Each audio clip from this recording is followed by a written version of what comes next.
¿Pueden los privados violar los derechos humanos? Sí, pueden hacerlo. De hecho, tanto la Constitución como los tratados de derechos humanos, al establecer o al definir cuáles son los derechos humanos, no hacen ninguna referencia a quién es el agente que viola los derechos, salvo para efectos de ver a quién responsabilizar. Cuando define los derechos humanos, tiene expresiones como toda persona tiene derecho a la vida, la integridad personal, etc.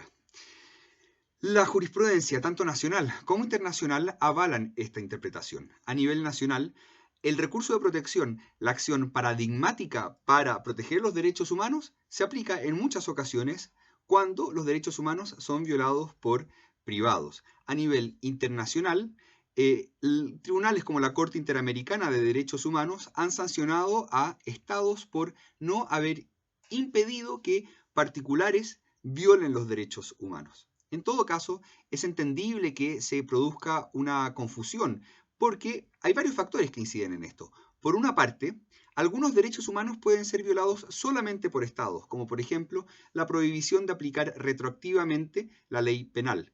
Otros derechos tienen una aplicación diferenciada según si el que actúa es un Estado o un particular. Por ejemplo, la prohibición de discriminación arbitraria. El Estado viola esta prohibición siempre que haga una discriminación arbitraria, mientras que los particulares pueden hacer algunas de estas discriminaciones, por ejemplo, al momento de decidir a quién donar, al momento de decidir con quién juntarse en la casa, etc.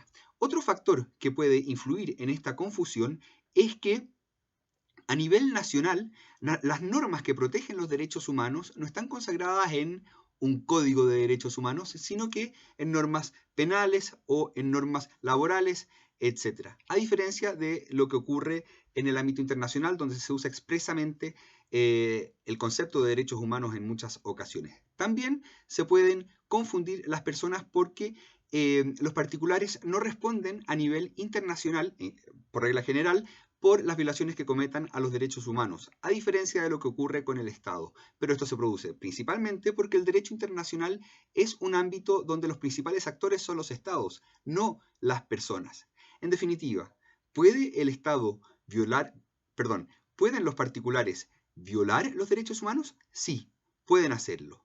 De hecho, si el Estado no impide las violaciones a los derechos humanos cometidas por privados, el Estado podría ser condenado internacionalmente por no prohibir o por no impedir estas violaciones. Espero haberme explicado relativamente bien. Nos vemos.